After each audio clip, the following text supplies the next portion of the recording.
It's good to be back at high school football games, and it's good to be back talking about our game of the week. Let's quit wasting time and get right to the action. Now, earlier this afternoon, the 5A state championship featured Leak Academy and Parkland Academy. Let's send it back to the Brickyard for that one. At this point in the summer, most football teams are worried about getting their team ready for the season, learning the playbook, conditioning, setting the depth chart. Now, those are all the biggest worries for a team. Now, South Delta football's working on that stuff, but they're also still dealing with the effects of the tornado that devastated Rolling Fork back in March. It's been 250 days since there was a high school football game in Mississippi, but that number is now 0. High school football is back, and the first game of the year was a good one. This Saturday is Veterans Day, a day to honor all the men and women who sacrificed to serve in the U.S. military. Well, the crossroads of military and sports meets for many, including at Germantown, where one of their football coaches is using his military experience to mold the Mavericks secondary.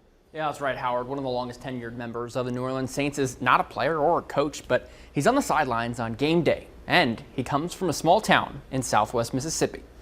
Well, the weather decided it wanted to delay the Hattiesburg Super Regional just a little bit more. This game was supposed to start at 5 o'clock. I don't know if you could tell behind me, but the rain is coming down. I'm actually hiding underneath the cover for the bullpen for the Southern Miss pitchers right now. And around 3:30 this afternoon, weather started to move into the area, so they called a delay. And right now, we do not know when this game will be played. Yeah, Casey, Warren Central was in the state semifinal for the first time since 1994.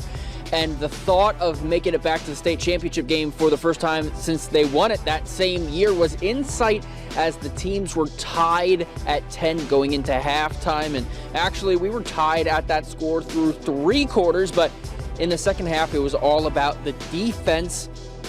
They played defense well all night, especially in the second half, but the problem was the backbreaker was ball security. Warren Central fumbled the ball 3 times in the span of about 6 offensive snaps at the end of the third and into the fourth quarter.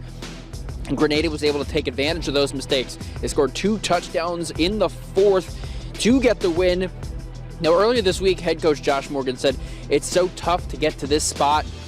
After the game, he spoke about the ride it's been to get here. They started to turn things around. Eric Perry Jr.